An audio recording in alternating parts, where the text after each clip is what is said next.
எனக்கு இந்த 8 மணி நேரம் வந்து ஒரு சேலஞ்சு.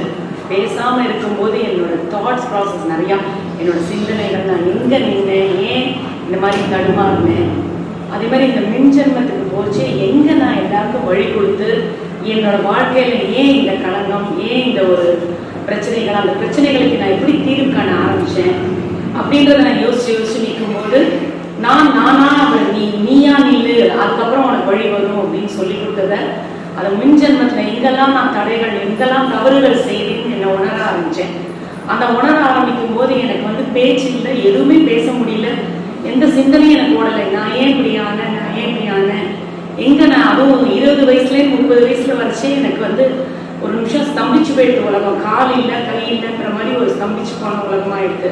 அதுக்கப்புறம் இந்த 30லேருந்து 40ல் வந்து அவர் கொடுக்கறச்சே எனக்கு வந்து என்னென்ன எல்லாருமே என்னை வந்து பிடிச்சி இழுத்து அது நிர்பந்தப்படுத்தி நிற்கிற நிலைமையில நான் நின்ன போது நான் என்ன உணர ஆரம்பித்தேன்.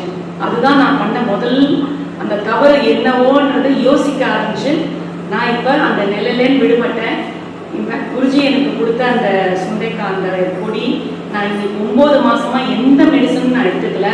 எனக்கு எந்த ஒரு உடல் உபாதை, கால்வலி இருக்கு, பட் அதையும் மீறி யோகா நான் வந்து 7 எக்ஸசைஸ்ல நான் ஆரம்பிச்சு இன்னைக்கு 14 எக்ஸசைஸ் என்னால் பண்ண முடியாது. அது வந்து